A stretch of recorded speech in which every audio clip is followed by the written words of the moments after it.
I think, therefore I am live. I don't get it either. How's everybody doing? I hope you're all very well. It is St. Patrick's Day, which of course would be my top tier holiday because, I'm such a big drinker. That's me being facetious, which means lying, but it's a joke, so it's acceptable, morally. Let's see how everybody is doing.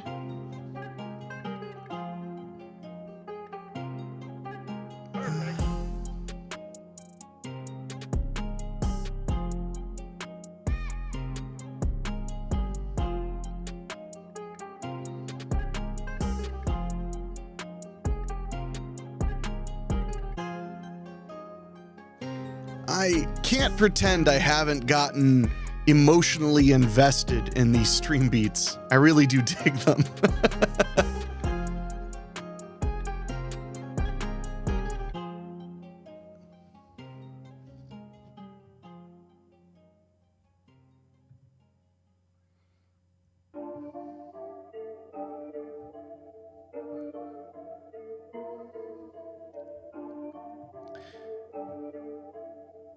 Well, I figured I would go live because it seems like I'm keeping a trend going where I go live on Fridays, and I enjoy it, getting to hang out with everybody, maybe complain about anything that might be bothering me.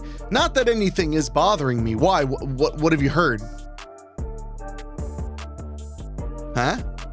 What have you heard? Oh, now I need to know.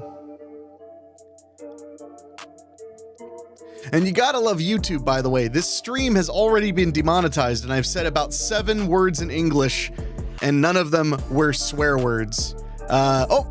In the chat, we have Jerry Roth. Hey, Jerry, how you doing? He said, Happy Toxic Avenger Day. I mean, St. Patty's Day. Was the Toxic Avenger released around the time of St. Patrick's Day? Or is it just because green goo? Because to me, St. Patrick's Day will always be Troll 2 Day. Because, well, Troll 2.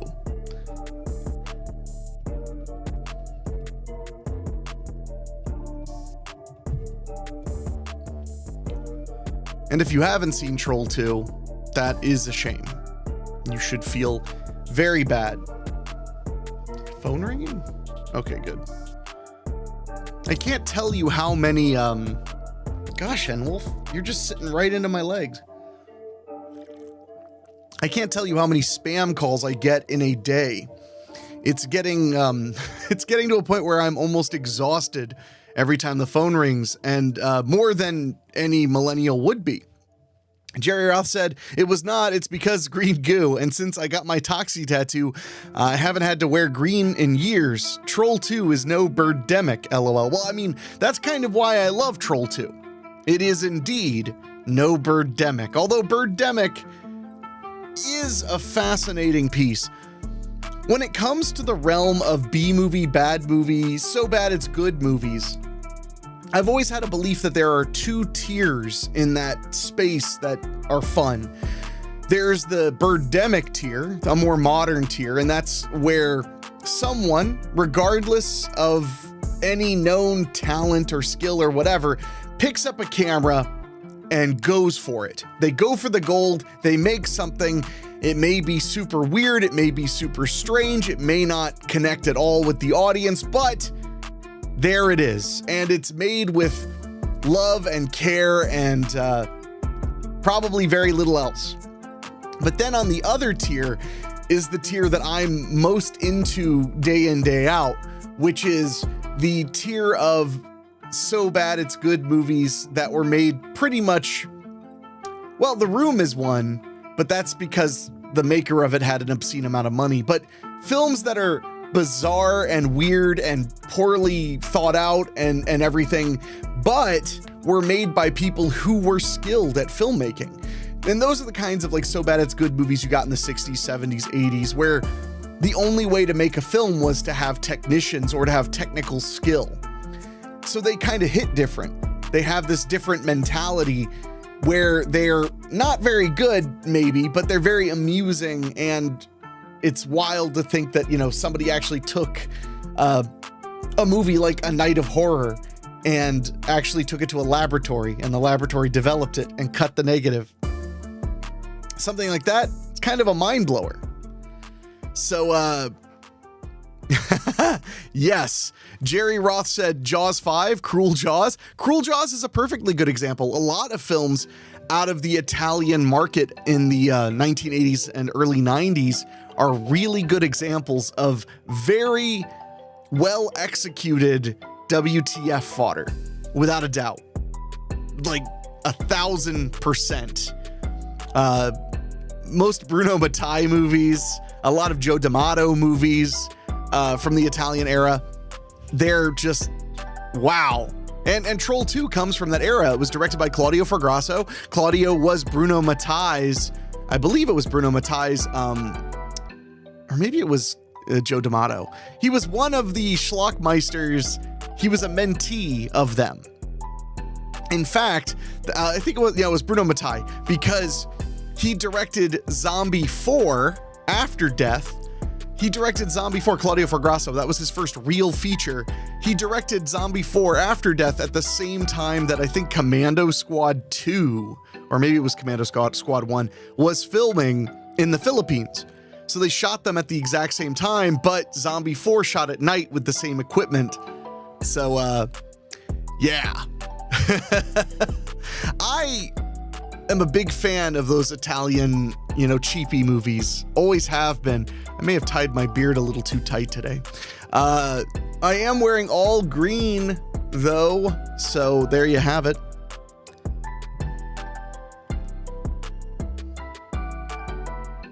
I'm retying my beard live on the show because it is so tight it was actually starting to hurt quite a bit.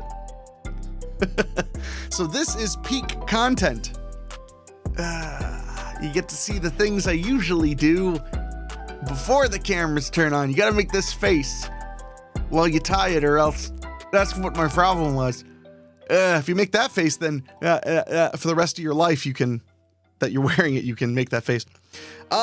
Speaking of new movies and movies I'm enjoying, I actually just bought a digital copy of the Mojo Manifesto, the Mojo Nixon documentary, The Life and Times of Mojo Nixon, called the Mojo Manifesto.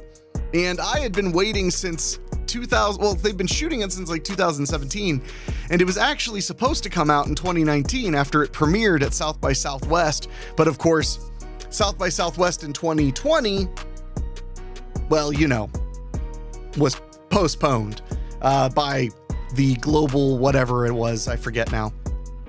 But so I've been waiting a very long time to get my hands on it. And today was the VOD release, with the end of April being the physical media release by Freestyle Digital, or Freestyle Media. That's the name. But I've watched about half of it. I haven't had a lot of time today to watch it. But I gotta say, if you're a Mojo Nixon fan, which I am a massive, massive Mojo Nixon fan, it's a must watch. There is not a wasted second in that film. Anything you've ever wanted to know about Mojo seems to be laid out. And honestly, I'm really excited to finish the other half because they've covered almost all the way to 1998. So I'm really curious what I'm going to learn about the later phases of Mojo Nixon's career. I loved it. And I like that they messed with your expectations too. The movie intros and then the opening says chapter 4. And you're like, wait, what? And then it goes to chapter 5, then chapter 6, then back to chapter 1. So they start kind of with Mojo finding his groove in the early 90s, or well, late 80s, early 90s, when he released Otis, his first solo record. And then they go back to Danville, Virginia, where he grew up. He's from North Carolina, but grew up in Danville, Virginia. And they talk about his father. His father is all kinds of fascinating information about his father. Neil Kirby McMillan was his father, and Mojo Nixon's name's Neil Kirby McMillan Jr. There's all kinds of fascinating information. His dad was like a real tough dude. He worked in media and would play music that made some of the Southern racists mad, and he would play a recording he had made of Martin Luther King's speeches. He would play that on the radio, and he got his tires slashed, he got hate mail, death threats, all kinds of things. And it kind of tells you, maybe that's where Mojo got his defiant nature. So, it's a really cool doc. Oh, Keith Tomlin just messaged me. Am right now. Holy crap. TMZ just broke. The Wire star Lance Reddick died at 60 years old. Wow. I first saw Lance Reddick in Oz, the HBO series, and he played the concierge in the John Wick sequels. And apparently he has passed away at 60 years old. Surprising. I mean, he was not a very old gentleman. So I'm sorry to hear that. Well, glad that I'm keeping the tone positive, because that's what really matters, right? We stay positive. I'm not usually a person to take probability personally, but I will say it does seem like 2023 really wants to take as much as it can.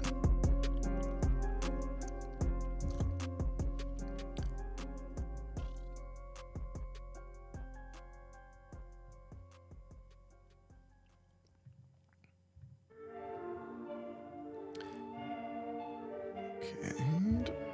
So, as far as other things going on, I know, right? Very succinct. It is St. Patrick's Day. I do intend to watch probably Leprechaun in the Hood 2.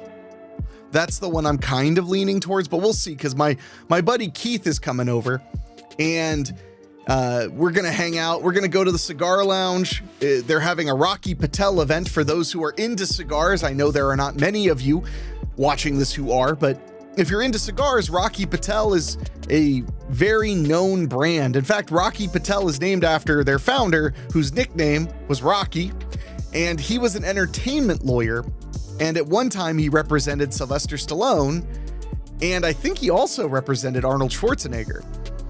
But he ended up getting a box of cigars once as a gift from, I believe it was Schwarzenegger, and that was the beginning of him being in love with cigars. He then founded a company called Rocky Patel. They make very mild cigars, kind of the kind of thing you like, you know, if you're an old-timey cigar enjoyer. But cigar events are always fun, especially a B&G Cigar Lounge in West Carrollton, Ohio, in case you're around and you like stogies, because there's always homemade food, lots of fun people to talk to, and really great deals on cigars, especially when there's an event. It's the Rocky Patel event, and I'll actually be at the lounge again the next day for Breakfast Club, which is an event that they do once a month where they serve breakfast and there's a special cigar and blah, blah, blah, blah, blah. It's really fun. Makes you feel like a big shot. Oh, speak of the devil, Keith Tomlin in the chat said, 2023 do take a bite, don't she? I mean, when you're right, you're right. So Keith, since you're in the chat right now, are you willing to accept my demand that we watch Leprechaun in the Hood 2? Because that's the one I want to watch. Whenever there's a special event day, like a Friday the 13th or the Halloween season, or, Freddy Krueger Day. There's not Freddy Krueger Day, but whenever there's something along the lines, although Freddy does have a chime in. Bitch. But whenever there's like a day that would draw in watching a certain film, if I only have time to watch one or two of them, I always pick the ones nobody else wants to watch. That's usually my move. So it's usually the latest ones in the series. So Lep in the Hood, and he's up to no good. Keith Tomlin said, I was thinking Rent, but I guess, is Rent a particularly Irish thing? Isn't Tomlin an Irish last name, Keith? Isn't this your people's day to chase snakes, aka is it Protestants or Catholics that were the serpents? I'm guessing since he was St. Patrick, although I guess it would be, yeah. Okay. Anyway, I could go down a rabbit hole, and I'm sure Keith would be thrilled about it because I could potentially say something that, in his hope, would get me canceled.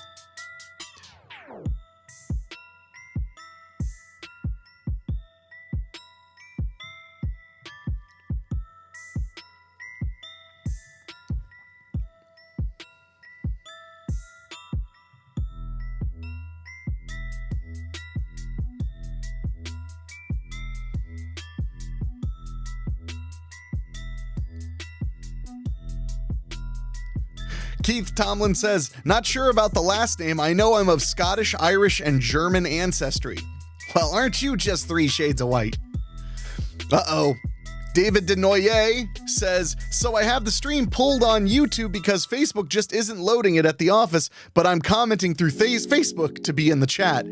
I mean, we don't want you, but we'll take you, Dave. Oh yeah, you're working normal human hours today, Dave. Are you off tomorrow? Speaking of, David Denoyer, my good buddy Dave, he is doing something very special tonight for the first time since 2019. He's doing what he calls Dave's Sober Taxi. If you live in and around Troy, Ohio, tonight on St. Patrick's Day, David, if you call him on the phone, or text him, I suppose, although I recommend calling him, breathing heavily into the phone, stuff like that. If you call him, he will come and pick you up and drive you home for free. And I have to say that I wouldn't often compliment David, but it is a pretty awesome thing to do. You know, getting drunk people and then robbing them. Rob Field said, poor Dave. David said, yes, I am off tomorrow. I'm planning to do nothing. Oh, yeah? So you don't want to come over and watch a few bad movies? I see, Dave. I see.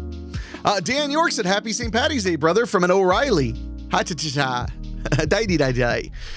John Oak Dalton said, good on you, Dave. David said, thanks, brother. I think that was before he heard the insult parts.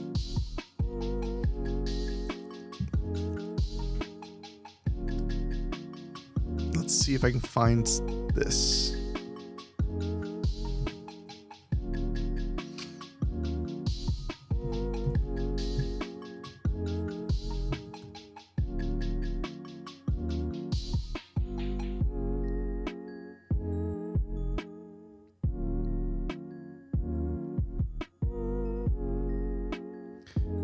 See if I can cue this up. It's probably going to be pretty offensive.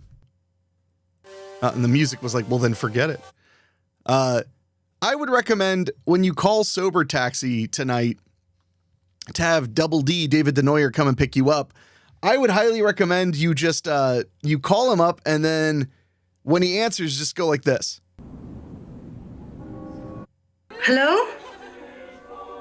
Hello? Where's a lot of people look. Okay, never mind. I tried to pull up Billy talking in Black Christmas, but apparently I failed.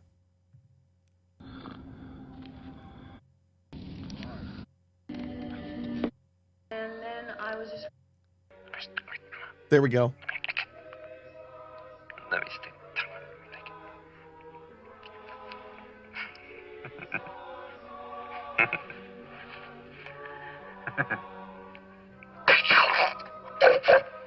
Okay, that's enough.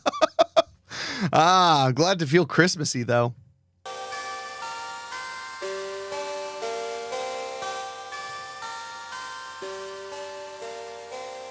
All right. Let's see who's chatting in here. Kella Ware said, are you still uploading to Patreon? Yes, I am. You can actually find me at patreon.com/incrediblyhandsome. That's not a joke. That is the Patreon. And we just started uploading a video podcast version of my Freddy's Nightmares podcast, which will be releasing on Tuesday. So there's some new content in there, and of course all of the past content I've been publishing readily available at Patreon.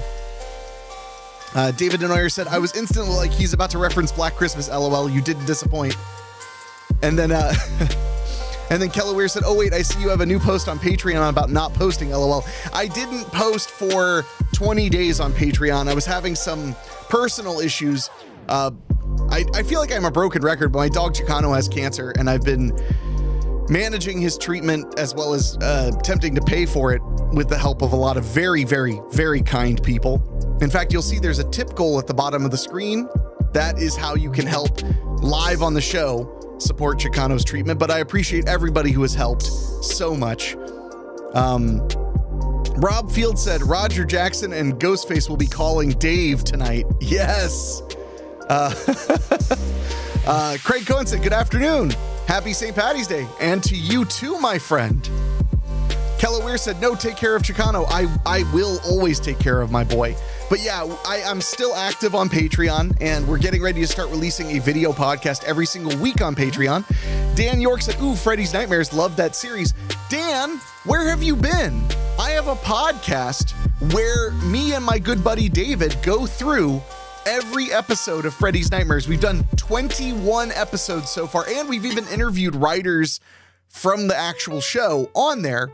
You need to check it out. Go to your favorite podcasting app or wherever you like to listen to podcasts and type in Welcome to Primetime. That's the name of the show. And you'll have a great time reliving the bizarre insanity of Freddy's Nightmares, as much as we've enjoyed discovering many of those episodes for the first time. So, but to hit home, yes, the Patreon is active. I am active on it, and I cannot tell you how much I appreciate everyone's support on there. Thank you all from the bottom of my heart. Oh, we got a chat. Craig Cohen said, this week's interview on Freddy's Nightmares was wonderful. Thank you. Yeah, we sat down with a guy by the name of James Cappy, and James Cappy got his first professional writing job on Freddy's Nightmares. He went on to direct the adventure, or to write The Adventures of Ford Fairlane. He went on to write for dozens upon dozens of television series, and Freddy's Nightmares was how he started his entire career. Him and a young buck named Fred Decker, who went on to make Monster Squad, Night of the Creeps, and so many more. It's a phenomenal interview. Highly recommend it. And James Cappy, he's such an affable guy, but he's not generally that out there in the public. So it was really awesome to get his story and put it out for people to enjoy. Yes, you can you can find it at freddysnightmares.com as well. I forgot. Yeah, that's how, and I mean this with love and a little shame towards some people, that's how forgotten the Freddy's Nightmares television series is. And it doesn't deserve to be forgotten because it's some of the wildest television you'll ever see. It's completely crazy. Freddy is as Freddy as he can get. And the freddysnightmares.com website was available. So that became the official website for the podcast. Dan York said, Monster Squad is my favorite movie. Sad it didn't get the love it deserved. Well, it got the love it deserved later on home video and especially on DVD. But Monster Squad's one of my all-time favorite movies. I had a VHS copy of Monster Squad when I was a kid that I played until the tape broke. Well, and I cannot recommend enough, if you're a Monster Squad fan, if you're a Night of the Creeps fan, definitely check out our Freddy's Nightmares podcast at freddysnightmares.com.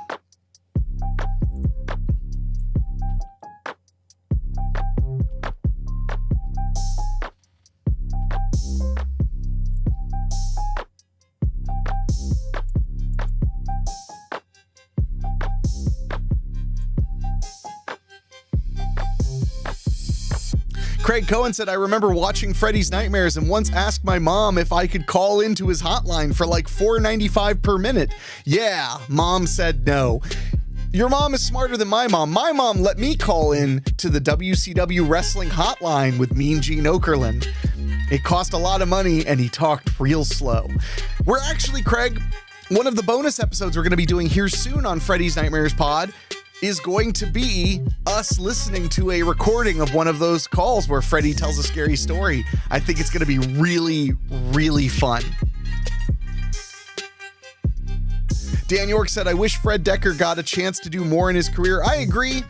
He has had some awesome opportunities, and at least he's made some films that really stuck with people. I mean, to have your first serious film, Night of the Creeps, become kind of timeless, and then to have your second film become absolutely timeless, Monster Squad, I'm happy for him. And he's had a very interesting career in television. He did an episode of Tales from the Crypt, and he seems like a good dude. James Cappy, in his interview, he mentioned that they had been childhood friends. They've been friends their entire lives, and they're still friends to this day, which is wholesome content. Rob Field said, I will never forget Freddy's Nightmares. That was my Saturday night, my senior year in high school and heading into my first year of college. I'm jealous of you. That's awesome. I wish I had been around to appreciate Freddy's Nightmares when it was airing. I was 4 years old. So I was really into Freddy Krueger when I was 8, 9, 10 into my teen years. But, that was a little ways later. In fact, the only way I knew that Freddy's Nightmares existed at all was they advertised it on a VHS copy of, I think it was Nightmare on Elm Street 3 Dream Warriors, or maybe it was Nightmare on Elm Street 4, The Dream Master. But that's where I first heard about it. And I was like, whoa. But because it was syndicated TV, it wasn't like they said, oh, here's, and it was in the 80s and 90s. They weren't like, oh, here's a web address or here's how you get it. They said the thing. They said, check your local listings.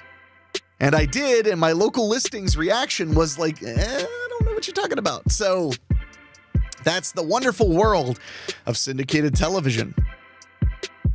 Dan York said RoboCop 3 got unfair hate. I loved it. I actually really like RoboCop 3.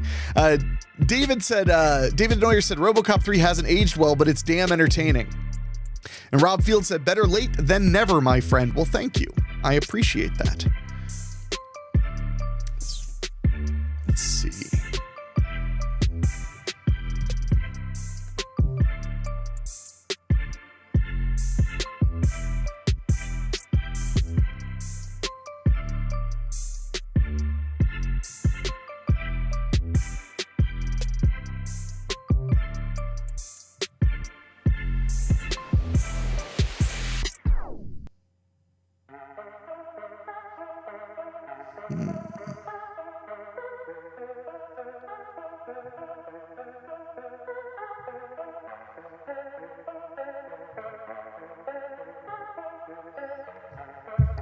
I'm going to try and show you guys my view of Henwolf being cute.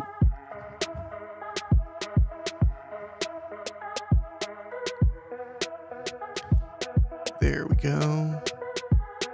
Oh, it's on the... That's not what it's supposed to do. It's not working right now. Oh well. All right, sorry about that. I was trying to get the iPhone camera to work. Oh, David. Dan York said, I'm 44, so you're not far from me. I think I was 8 when Freddy's Nightmares aired. That sounds about right.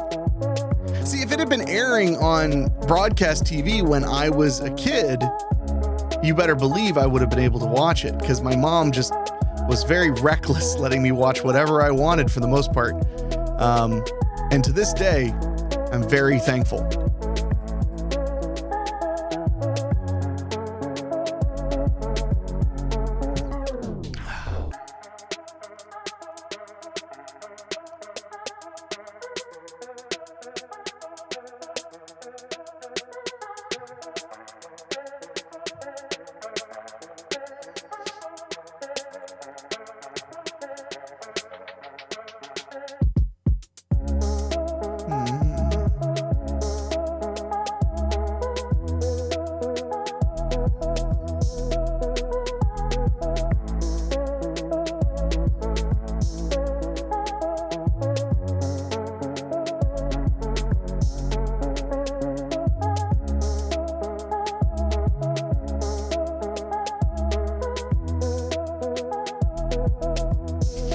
Don't mind me, I'm just doing some stuff. You don't need to know about it.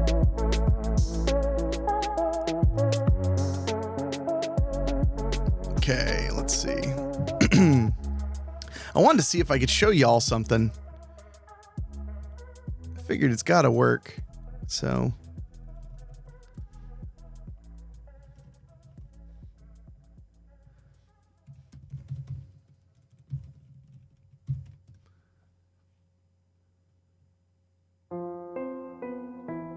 Ooh, I found it. Let's see if I can.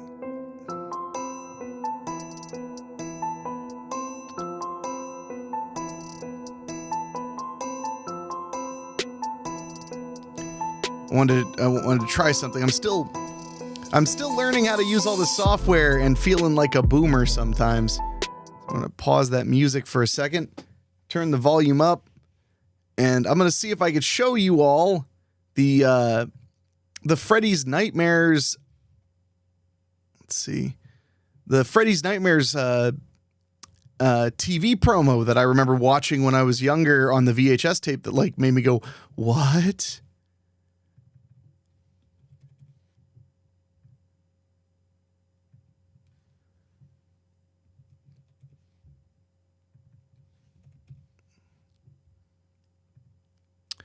Oh, and now is it playing? Why would it play? Oh, okay. I think I've got it sorted. I'm still learning this software. It's pretty powerful.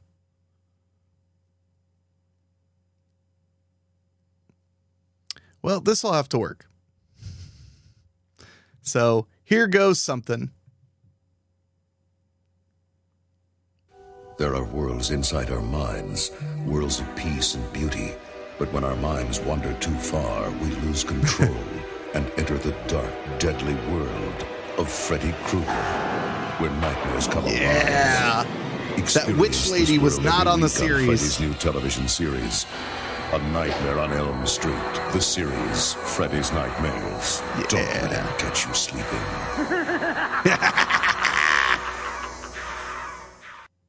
Anyway, that was what I remembered.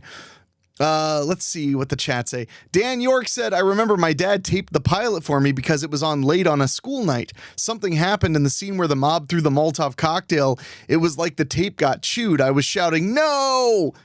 That's fair. I mean, but luckily you can watch the whole series on Tubi for free. John Oak Dalton said, hit that Friday the 13th show next. Well, I have been a long time fan of that Friday the 13th show. I have the entire DVD set. Love that show. I've mentioned this before on the show, and I'll mention it again. The Friday the 13th show has some class and panache while being a totally shameless cash grab, which is the funny irony. They spent some money on it. They put some time into writing the episodes. It comes off as a lot more of like an Outer Limits or Twilight Zone knockoff than, you know, some piece of kind of punk rock late night TV. But Freddy's Nightmares is just off its rocker, wild and fun and crazy. And it does have Freddy Krueger in it. And there are a few episodes, about 3 a season, where Freddy is the main character. But it's implied that Freddy is behind all of the nightmares that are being featured on the show. So, oh man. So, Rob Field said, loved that commercial. That was such a good one, right? David DeNoyer said, Friday 13th series is too competent, LOL. I mean, when you're right, you're right. John Dalton said, what about The Hitcher? I loved The Hitcher. And a lot of the people who went on to do Freddy's Nightmares that then went on to do Tales from the Crypt, because there is a major Freddy's Nightmares Tales from the Crypt connection, had worked on The Hitcher. I used to watch The Hitcher when I was falling asleep on the couch with my mom and my stepdad on Saturday nights on USA. On Saturday Nightmares, when they would show an episode of The Hitcher and they'd show like a Friday the 13th movie or something. You know, they always had something scary to show you. And those were the best. Those were the best.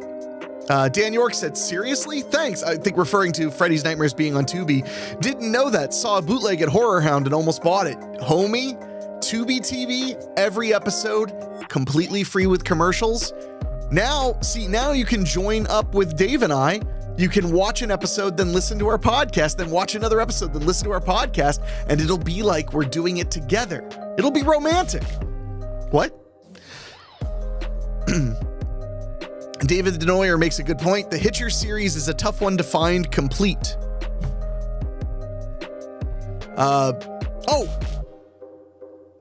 I think, yeah, David's right. The Hitchhiker, not the Hitcher. Sorry.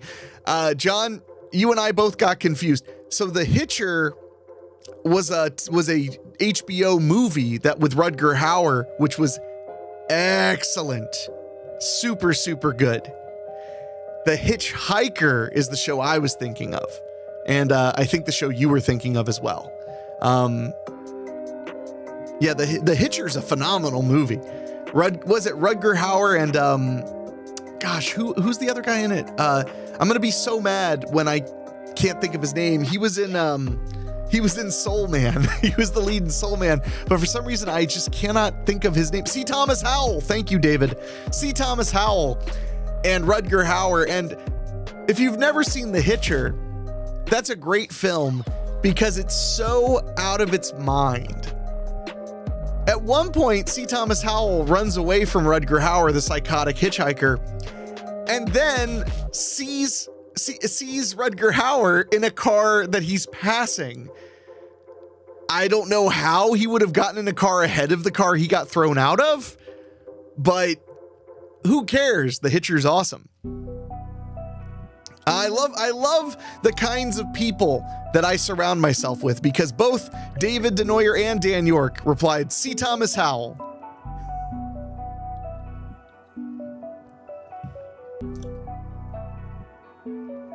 David Denoyer said, Keith Tomlin would love The Hitcher. Dead kids, LOL. Keith does enjoy a good slaying of children. I don't know how else to put it. I was going to try to put it in terms that were maybe a little bit more polite.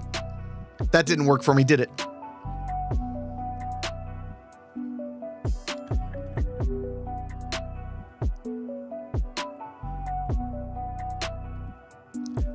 Oh, we have a brand new patron over on Patreon.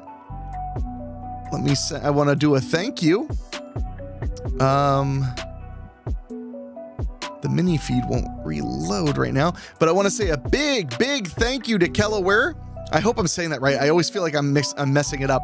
But a big thank you to for her joining us as a $5 patron. There's going to be lots and lots of fun stuff, but you have months of content to dig through already. Years of content, actually. Boy, time sure does fly. With COVID, it feels like everything feels like it was either 1,000 years ago or yesterday. I call it the COVID time compression.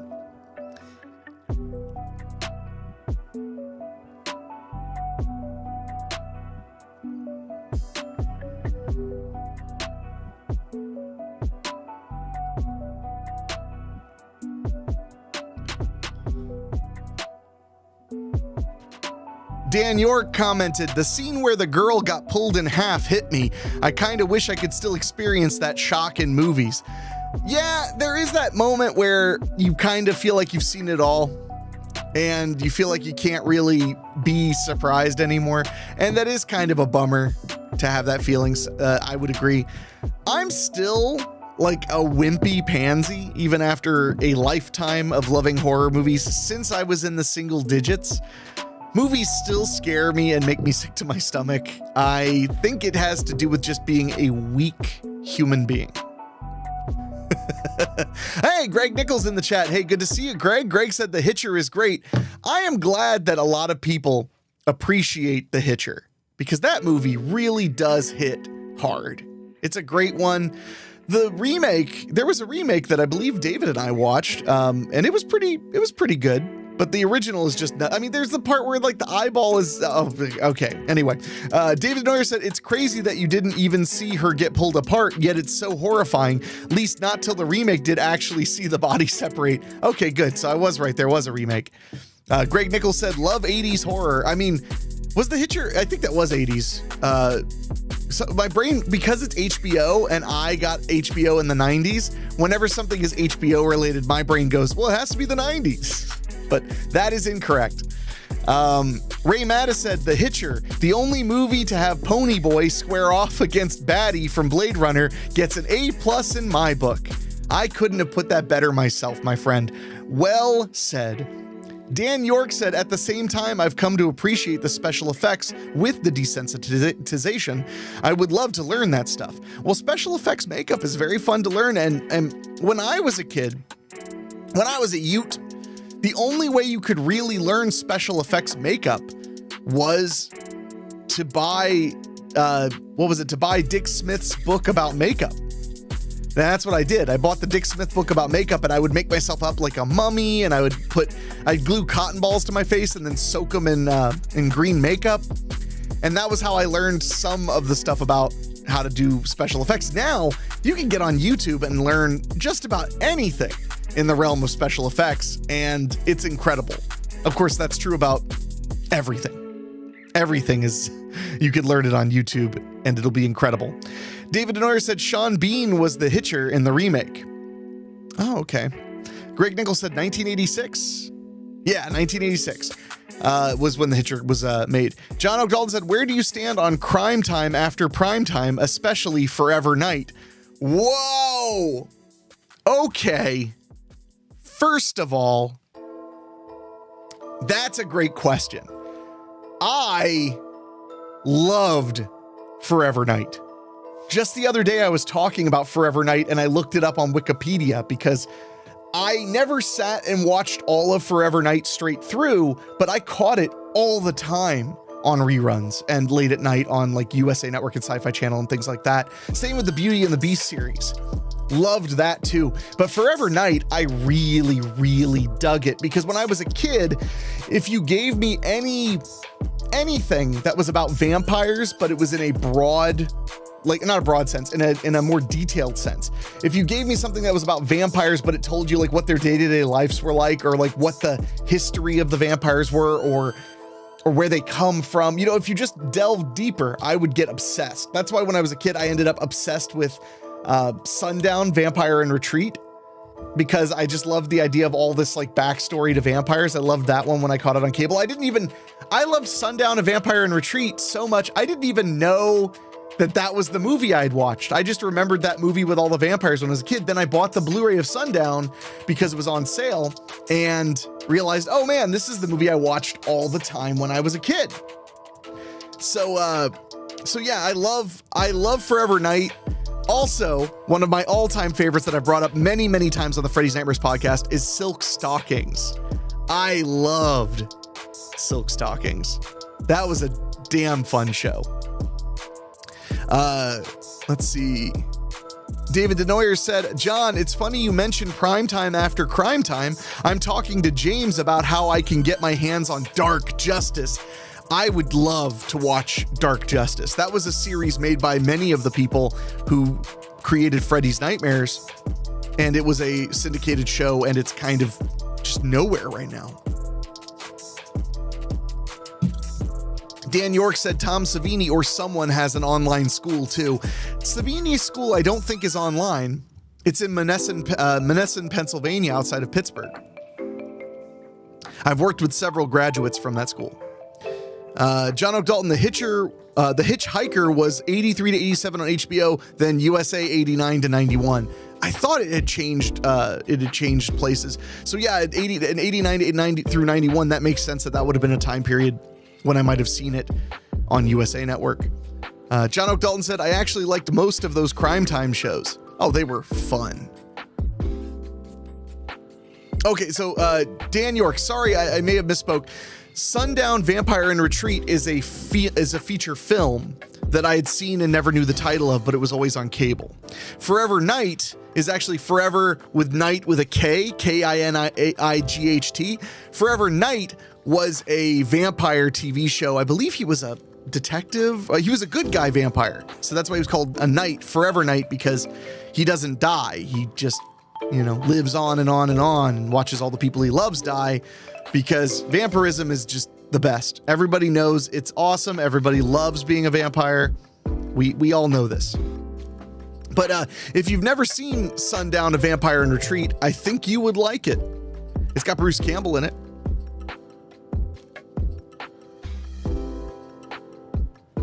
I think it's on Amazon Prime right now.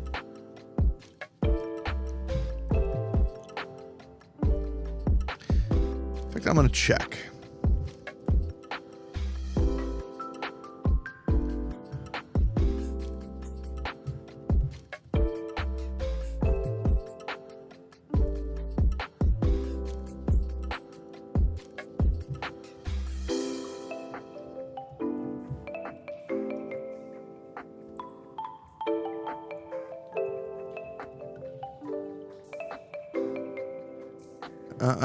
It's not free streaming on Prime anymore, but you can rent it. In fact, actually, if you love Sundown, the Blu-ray is only $10.30 right now on Amazon, or you can buy it for $3.99 in HD as a digital download or a digital streaming on Amazon as well. That's a really good deal to get that. Dan York, Werewolf was my favorite show on USA with John J. York. It almost saw an official release. I remember that, but it was a music rights issue, I think, that caused it to get cut. David Denoyer said Sundown is on Plex to watch with commercials for free. Nice.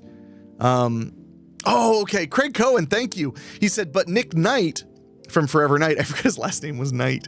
Wow. Wanted to try to cure his vampirism and be human again. Impossible, of course. Craig, I knew there was a reason you and I were friends. You're pretty all right in my book. David Denoyer said Werewolf needs to get a physical release, but music rights are a nightmare. They are, because back then, they didn't know that television shows were ever going to get released on home video. Or especially on DVD. That's why when you sign licensing contracts now, it'll say DVD, Blu-ray, 4K, and all formats to be invented. Little legal showbiz. Let's see. Dan York said, I bought Sundown at Walmart a couple of Halloweens ago. I didn't appreciate it then. I need to give it another go. It's silly. It's definitely a very silly movie, but I loved it upon a revisit.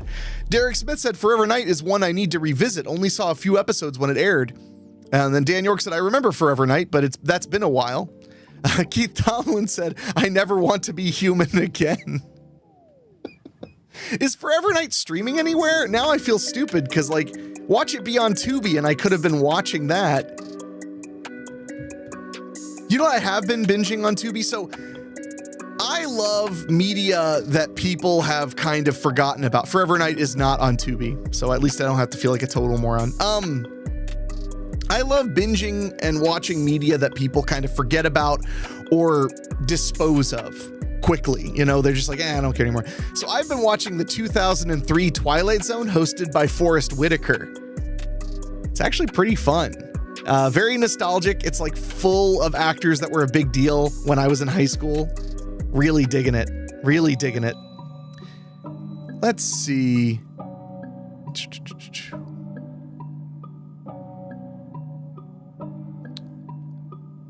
David Denoyer said, Keith Tomlin, you never were human. We all know. That's funny.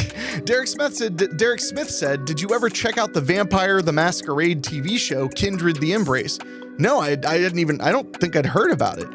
Greg Nichols said, I have a horror video game question for you. I'll PM you later. Cool. I'd be happy to talk about it. Forever Knight is on Amazon Prime, according to David Denoyer. So that means I have homework. Dan York, yes, because the audio track was married into the show, so they couldn't just change the music in Werewolf.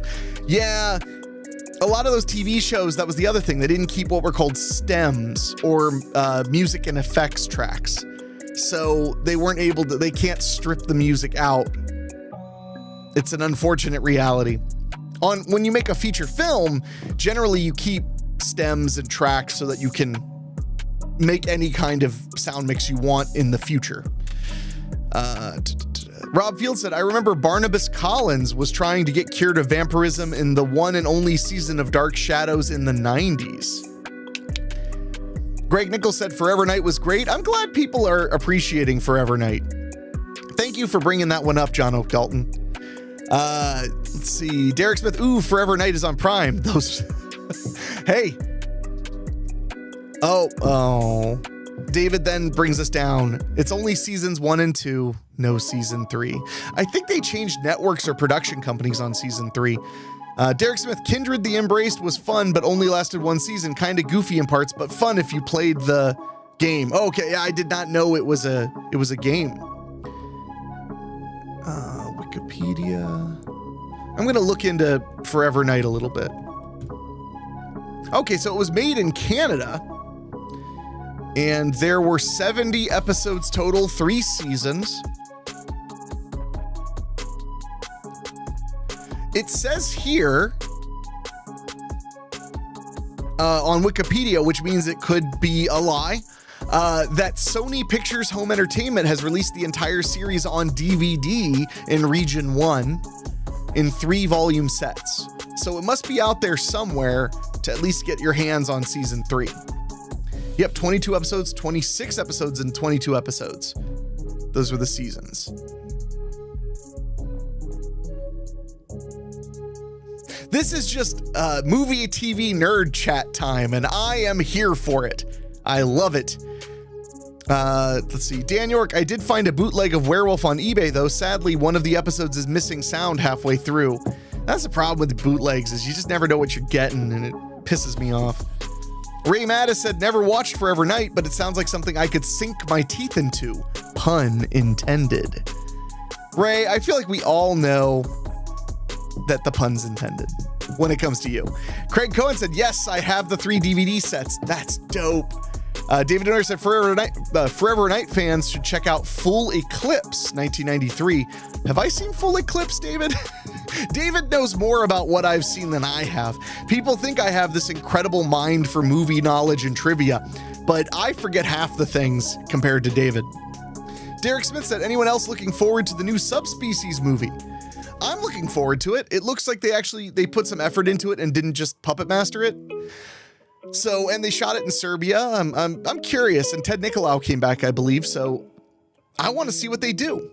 I'm excited about that one. Let's see.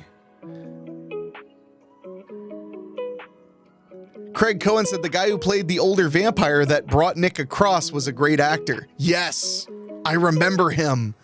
That show had some really scary stuff in it. Keith Tomlin, Forever Night isn't a show about an undead gangster rap record executive. You're thinking of Forever Suge Knight. David says, I have not seen Full Eclipse. Andrew loves it, though. And my buddy Andrew Shearer. Well, that's good. Rob Field said, I know of many of those shows, but couldn't watch them. All I had was Farmer Vision. DVD was still a ways off yet, so... yes, Farmer Vision. Dan York just asked, there's a new Subspecies. There is. They just shot a new one in Serbia, and I think it's coming out really soon.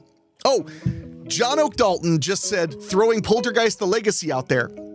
You need to listen to the most recent Freddy's Nightmares podcast, because when we talk to James Cappy, he talks about working on Poltergeist the Legacy, which is a show I have only seen maybe 10 episodes of because they were on the Chiller channel, but it's really, really good and fun. But you, John, you as a writer, you should really, really listen to James Cappy on Freddy's Nightmares podcast. I think you would enjoy it a lot and get a lot out of it. Derek Smith, premieres end of this month and will be streaming in May. Yeah, I'm going to check out the Subspecies movie.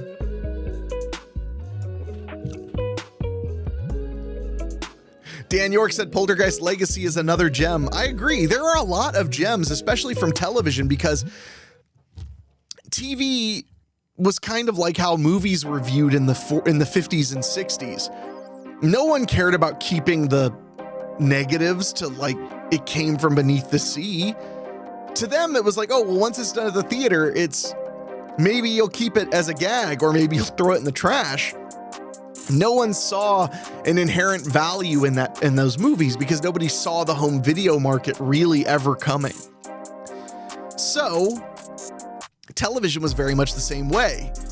Syndicated television, the whole point of syndicated television was that it would air and then it would air again and again and again in reruns, and that's how people would inevitably see as many episodes as possible. But you made every episode as accessible as possible because you assumed that the people watching had not seen every single episode.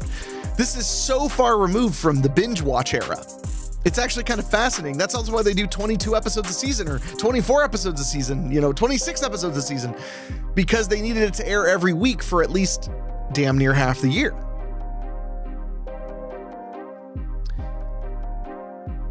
John Oak Dalton said, does the Night Stalker go without saying with this hardcore fan base? Wait, the Night Stalker, are you talking about Kolchak? Or is there a show called The Night Stalker that I don't remember at all? Which would make me very sad, but also very excited. Well, I searched it and all I found was Richard Ramirez, so I think you are talking about Kolchak the Night Stalker.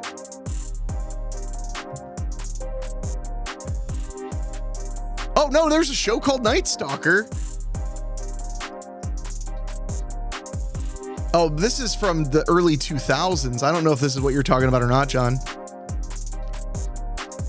Yeah, because the show Night Stalker had one season of 10 episodes with 4 episodes unaired. It looks like it had a rocky... Oh, and it was a remake of Kolchak the Night Stalker.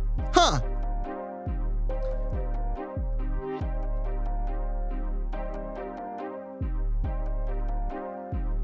David Denoyer said the Night Stalker was the original movie for Kolchak, and there was a remake in early 2000s. John Oak Dalton said Kolchak colon, yeah.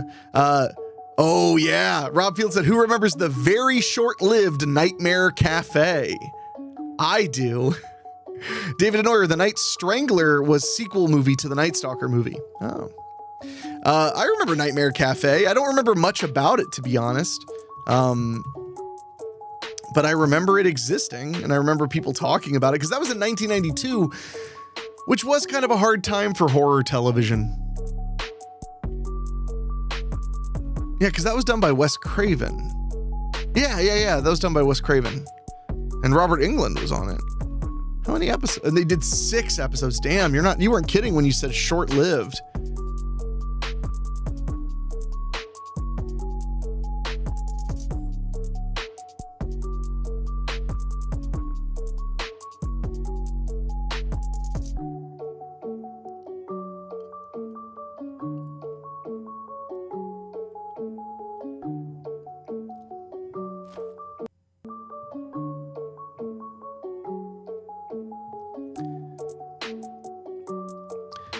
Okay, so this says, the chat says, Dan York, he says, we should remake London After Midnight. I would love to see that movie as it was meant to be seen. I wouldn't hate that either.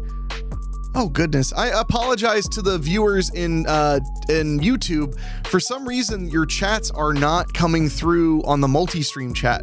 I apologize. I will be checking the YouTube chat periodically to keep up, because yeah, the multi-stream chat is all messed up. Sorry about that. In fact, I'm going to read some YouTube chats real quick. Let's see. Hobbs Horror. Good to see you, Hobbs. He said, huge fan of the show. I am a huge fan of your films. Dayton, Ohio resident and owner of one of the coveted Popcorn Fodder DVD sets. Hello, my friend. Hello to you too, my friend. I remember you. You once saw me at Berry Bagels. I was out buying bagels, because that's the life of the fast-paced life of an independent filmmaker. Okay. Oh, okay. John O'Donnell said, I always called the show Night Stalker. I'm going by memory and not Google. Yeah, it was Kolchak the Night Stalker is how I always remembered it. John O'Donnell said, Tales from the Dark Side. I have the DVD box set of Tales from the Dark Side. David used to have the DVD box set of Monsters. Those were interesting. They had a real flair to them. They were really creepy and eerie. They had some great actors. They were mostly made in and around Pittsburgh and New York City, which gave them a really interesting feel. And then everybody decided they hated George Romero, so they made Monsters without him. And it's basically the same show, but with no George Romero, called Monsters. they're pretty uneven.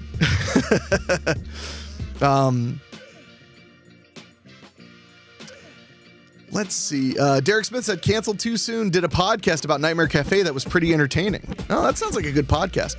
Rob Field said, binge Tales from the Dark Side when I had COVID back in January of 21. And there are plenty of episodes to binge. I'm glad it kept you company. Mando Ayala, sorry if I said that wrong. Mando Ayala. This conversation reminds me of my Saturday nights as a kid watching Tales from the Dark Side, Friday the 13th, the show, and Freddy's Nightmares. Good. Then you are one of us. Welcome to the Nerd Dome. It's like the Thunderdome, except we all eat cheese and watch television. It's a delight. So, David Denoyer said, I remembered Monsters being good. Yeah, David Denoyer and I tried to watch all of Monsters from the DVD set, and we ended up finding out that there were a lot more losers than winners. It was a rough time. And I'm the one that said I remembered Monsters being good to him. John O'Dalton said, yes, pretty low end. It's not just that Tales from the Dark Side was low end, because I mean, it was pretty, what's the word? It was pretty competently shot and edited and acted. It just had a vibe, probably because it wasn't in LA. Because back then it was unusual to have a lot of productions outside of LA. But I enjoyed Tales from the Dark Side. One of the Halloween episodes, I forget which one it was, but the Halloween episode of Tales from the Dark Side I watch every year, and it is super, super, super good. Derek Smith said, canceled too soon covers shows that only lasted one season or less. I mean, that would be the way to do it.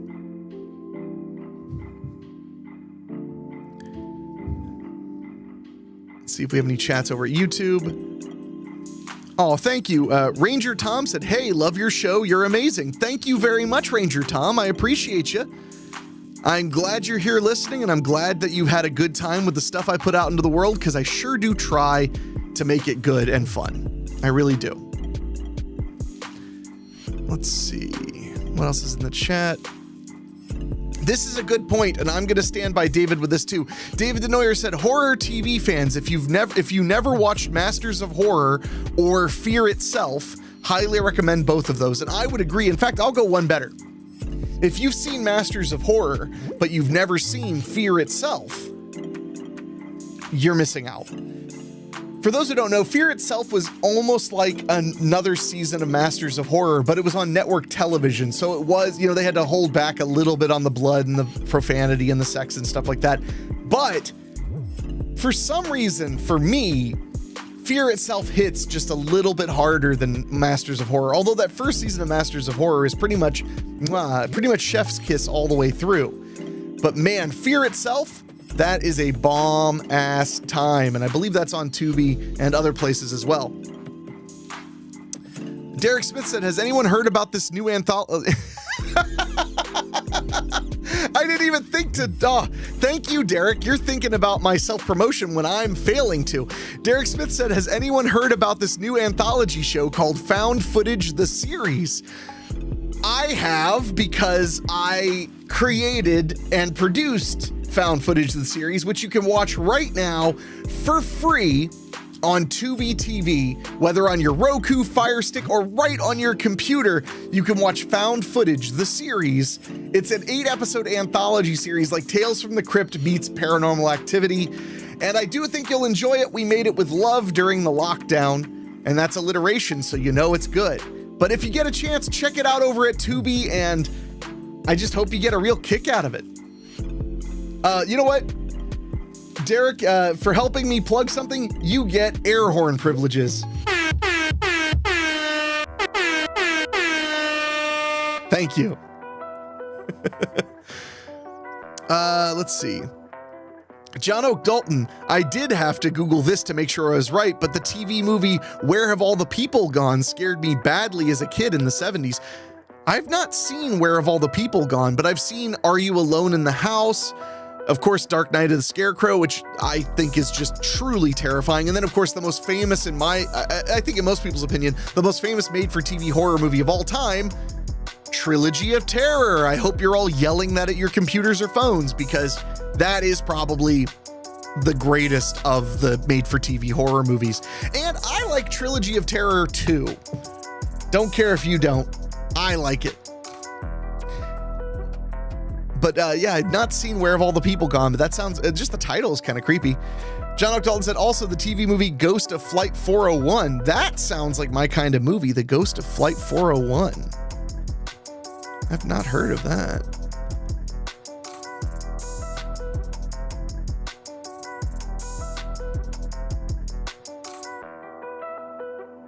Wow, that movie doesn't even have a Wikipedia page. That's crummy. It was an NBC one. Nice. I want it. I want to watch it right now. Like right this second. I'll just stop the show and watch it.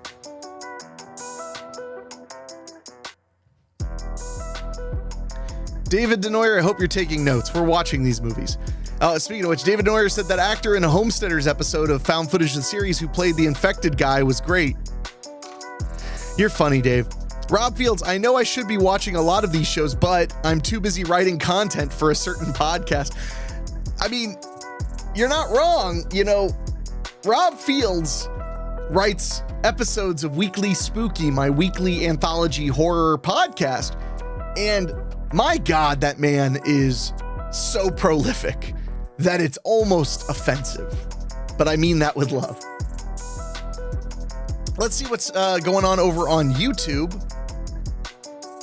Since this is split it up for some reason. Ranger Tom said, I don't know if you play any video games, but my favorite horror game of all time is The Evil Within. I'm ashamed to admit that I own The Evil Within, but I have not played it. I do intend to one day. I love video games. I don't play them as much as I'd like to, but I love them. But horror games scare the hell out of me. So I actually have to really be in the mindset to get myself to play a horror game. No joke. Like when I play like Until Dawn or The Quarry or one of those Dark Pictures anthology video games like Man of Medan or whatever. No joke. I watch the game while my girlfriend actually plays with the controller because I'm a scaredy pants. So, but I do have that and I want to check it out. Ranger Tom also said, P.S. Weekly Spooky is amazing. Thank you very much. You're amazing for listening to it, because that show for myself and for the authors is such a labor of love. For over 2.5 years, I dedicated myself to weekly recordings of the show while paying for the hosting and paying for the music and paying for all of the things that we use on the show, the equipment, the everything, and putting all of the time and effort in. And when we signed with Spreaker and they started putting ads in our show because our audience had grown, we started making a little bit of money. It's not a lot of money, but Weekly Spooky is now self-sustaining, which is amazing. And it's because of folks like you who want your spooky on the weekly every single week. So we don't just stop in October. We keep going and going and going, my friend. And thank you from the bottom of my heart for listening. And also, if you're not on the Patreon, you should get on that. You get a bonus episode of Weekly Spooky every month on there. Let's see. Okay.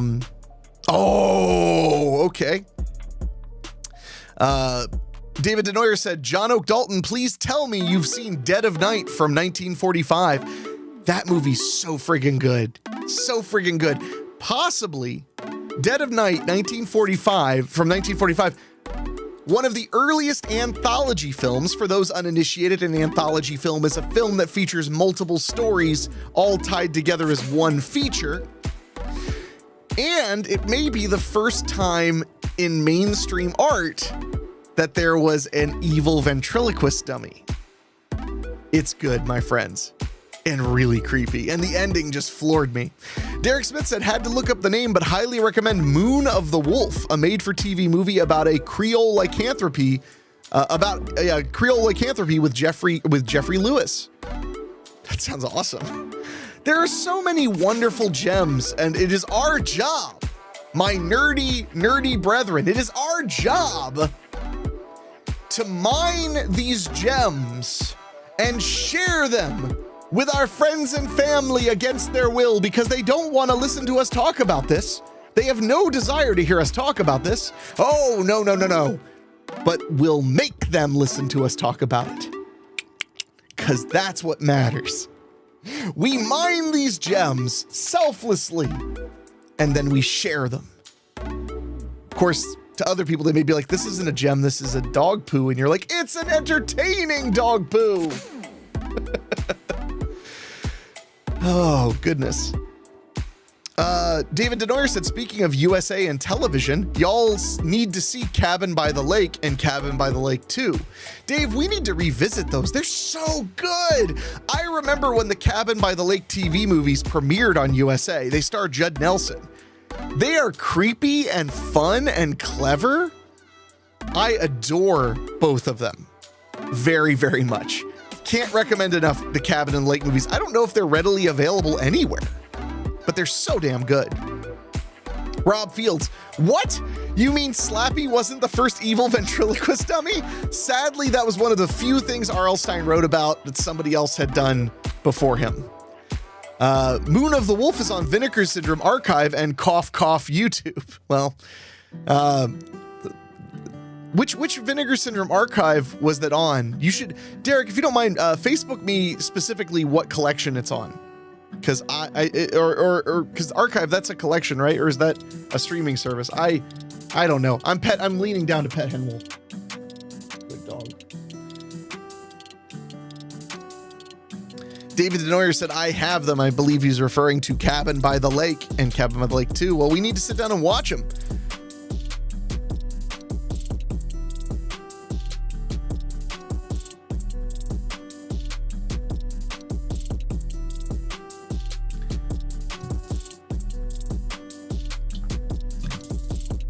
This has been a fun stream.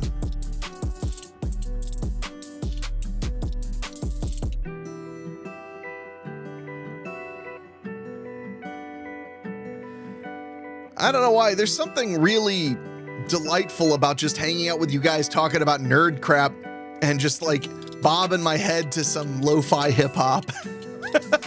I can dig it. It's a nice way to end the week for me.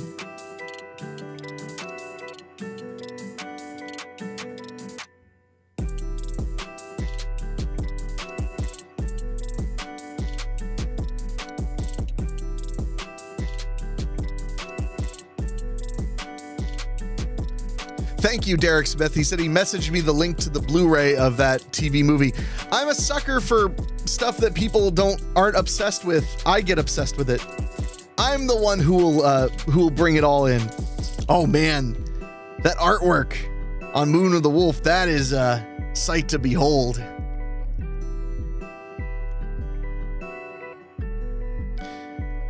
Derek Smith said, making my afternoon at work go by faster. Bring on the corned beef and cabbage. All right. That's what I'm talking about. Man, Moon of the Wolf, it does look good.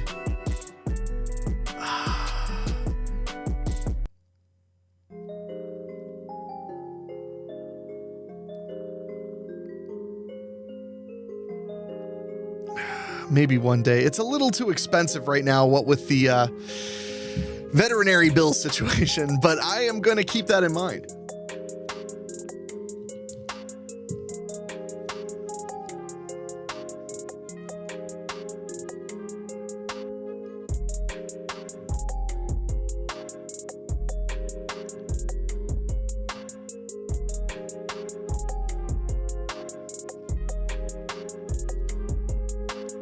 Rob Field said, this show is getting me along on my shift at the moment. Well, I'm glad it could bring you a little slice of joy before your weekend begins. David Denoyer said, I did hear about a sleazy horror film we may need to look into called School Spirit. That sounds familiar. And now I want to know more. Would you like to know more?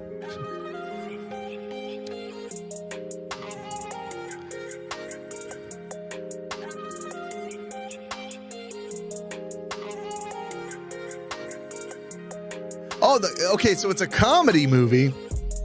School Spirit is a 1985 American comedy film about a college student who was killed in a car accident and returns as a ghost to haunt his school. Oh. It was one of the first films from Roger Corman's new distribution company, Concord Pictures, along with films like Barbarian Queen, Loose Screws, Cocaine Wars, and Wheels of Fire. Those are titles. Corman said he had to form his own distribution company because the owners of New World Pictures, which he sold, refused to distribute this and Wheels of Fire. Oh, that's exciting.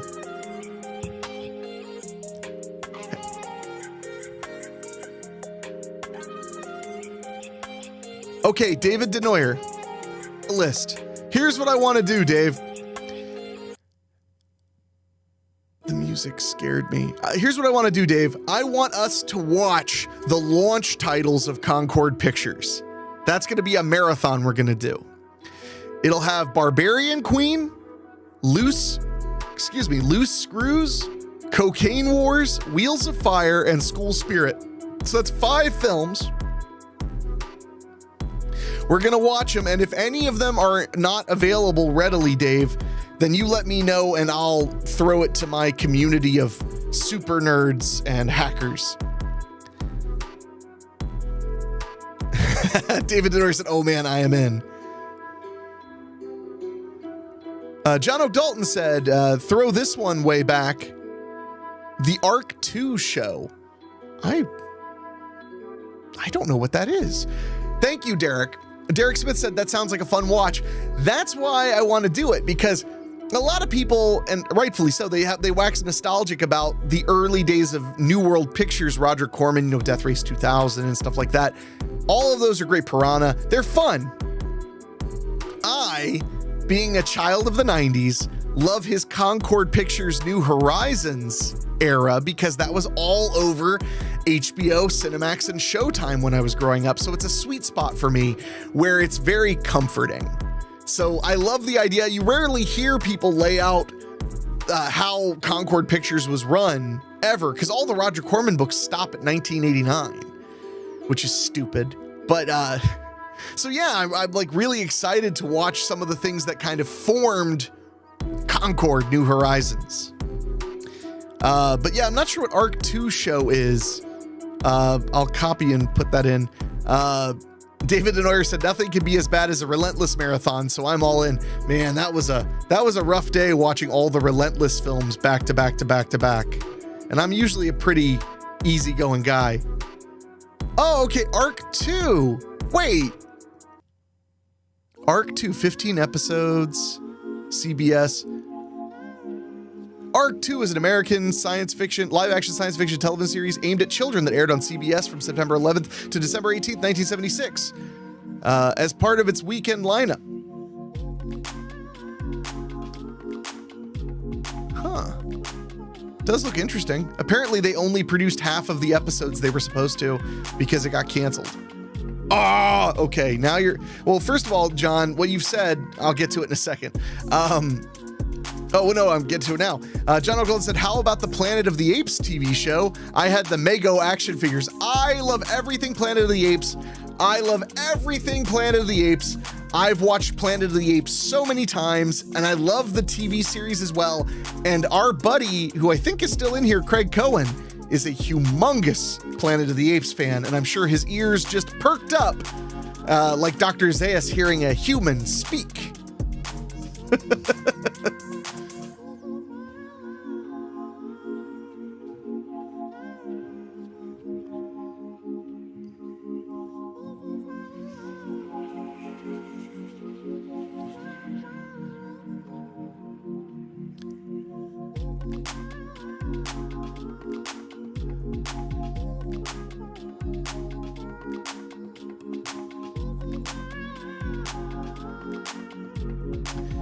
Greg Nichols commented, Craig Cohen commented, yes, indeed. I knew you were there.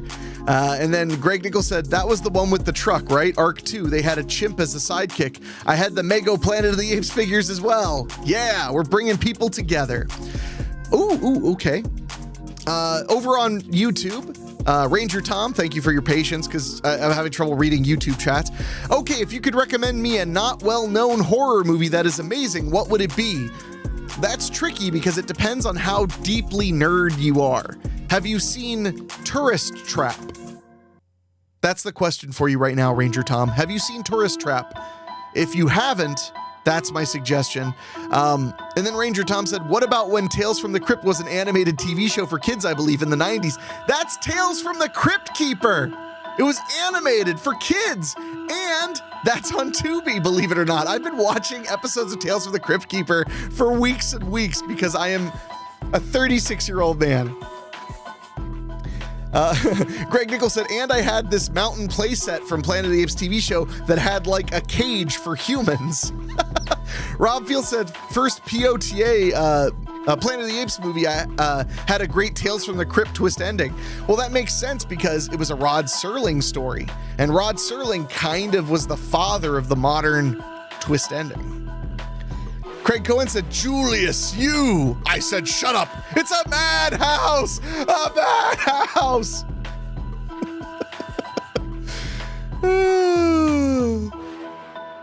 Okay, so Ranger Tom said, oh, I'm nerdy, LOL, but I've not seen Tourist Trap. Well, Tourist Trap, that's your homework assignment. That's a really fun, creepy movie. It's from the same era as Halloween and, to an extent, Texas Chainsaw Massacre. It's a Texas production. Directed by David Schmoller, who went on to direct Crawl Space. He went on to direct Puppet Master.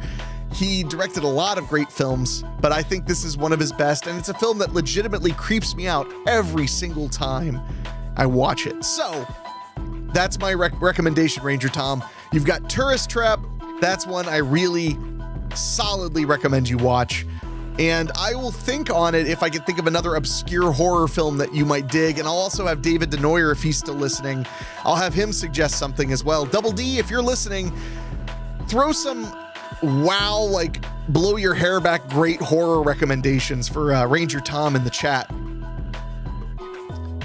Oh yeah, that's a good point. Ranger Tom, if you have Shudder, if you have the streaming service Shudder, if you pay for it already, you can watch, not only can you watch Tourist Trap, but you can watch it with Joe Bob Briggs's commentary on The Last Drive-In, which is the best way to watch just about anything.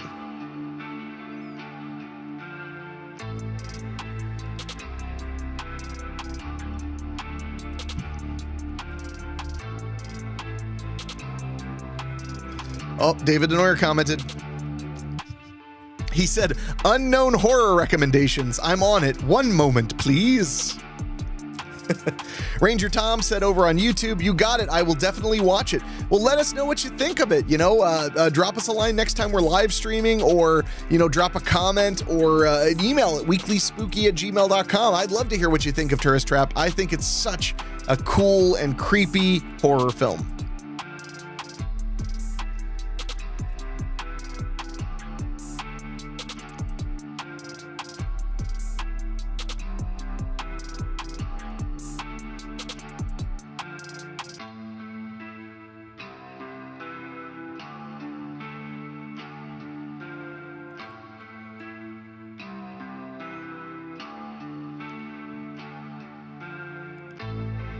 Derek Smith said, unknown horror recommendations. If there only there was a show called Popcorn Fodder that makes them better.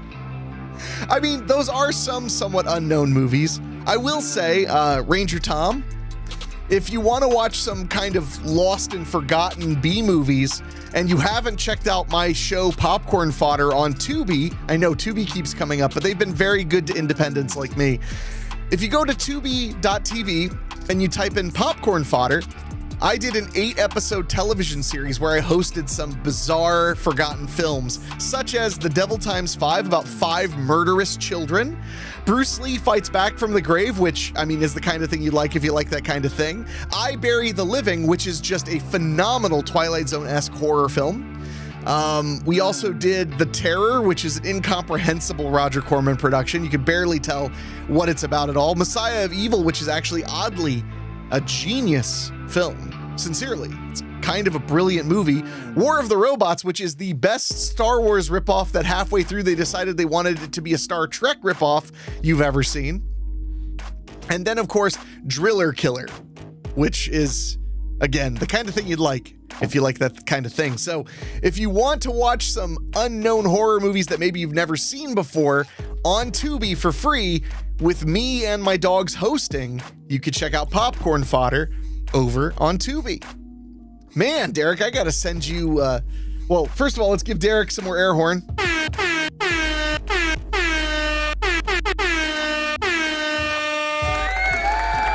Thank you for helping me plug my own work, Derek, when I was only thinking about the conversation and not my financial well-being.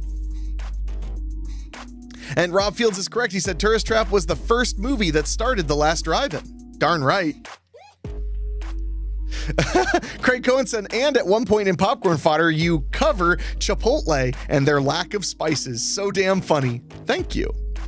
Oh, goodness. I think Ranger Tom was not aware of Popcorn Fodder because he commented with just a exclamation point. Okay, so Ranger Tom, he just said, ask and you shall receive, LOL. You guys are amazing. I just downloaded Tubi and I will get Shudder too. Awesome. Tubi is completely free. Shudder does cost money, so just a heads up. But Shudder has an incredible collection of obscure horror movies and modern horror movies. Just an incredible array of films over on Shudder. Nothing by me, though. Not that I'm bitter. John O'Dalton said, remembering when you wanted to remake I Bury the Living? Yes. And then a certain company that doesn't own the rights but claims they own the rights made it too scary litigiously. Bastards. Okay, so Ranger Tom, are you ready? Because David Denoyer, my good buddy and movie superfan, has a list of unknown movies or less known horror movies that you may enjoy. So I'm going to read them slowly so you can write them down, Ranger Tom. I hope you're ready. I've given you as much build-up as I can. Here are some great recommendations from my good buddy David. First, the film Slugs. It's about killer slugs. It's by the director who made Pieces, and it's friggin' awesome. Dolls, directed by Stuart Gordon. That's a great one too. Dead Time Stories, which is a horror anthology and bizarre, really fun. Blood Rage, which is the quintessential, absolute best film you could possibly watch on Thanksgiving, aside from Planes, Trains, and Automobiles. Curse of the Undead, which I do enjoy. The Old Dark House. Curtains, which is really weird and out there. Crawl Space, which is directed by the same director as Tourist Trap, and I really like Crawl Space. And to wrap it up, The Caller. So I'm going to give you one more time. Slugs, Dolls, Dead Time Stories, Blood Rage, Curse of the Undead, The Old Dark House, Curtains, Crawl Space, and The Caller. The Caller is a mind-bending film. I don't know if I'd call it horror, but it's definitely high suspense and high mystery. So on that note, my friends, unfortunately, I do need to wrap this up. I need to go do some other things, but thank you all so much for hanging out with me. I really do appreciate it. And I know, but if you enjoy what we're doing here, if you enjoy the live streams being more regular, the tip jar is right here. If we can make our tip goal every month, then I will stream more and more and more. So if you like what we're doing, there's a link in the description of wherever you're listening to this for the Streamlabs. You can donate there via PayPal, credit card, or whatever you're comfortable with. It makes a big difference for me because my entire living is cobbling things together. It's making money off of movies, making money off of TV series, making money off of podcasts, making money off of live streams. It's just, my whole life is a culmination of things. So if you can, please do contribute. And those who have contributed, whether it's here or on the GoFundMe for my dog Chicano, I freaking love you guys. You're the best in the world. Thank you all so much. You're some of the coolest people in the world. Whoops, I punched the microphone. That's how excited and vicious I am. So, Ranger Tom said, got them all written down. Thank you guys. It's our pleasure. What else could we do as massive, massive nerds? But now I'm going to get out of here. I'm going to read the last of the chat and say again, thank you all so much. And if you can tip, please do. Tipping is appreciated, but not mandatory. And then Robsfield said, have a good one. Love and hugs to you and the dogs. Thank you. Derek Smith said, have a great afternoon, evening. You as well, my friend. David Denoyer said, have a safe St. Patty's Day, everyone. Well, Dave, you're going to make sure many people are. Love you, brother. I really do.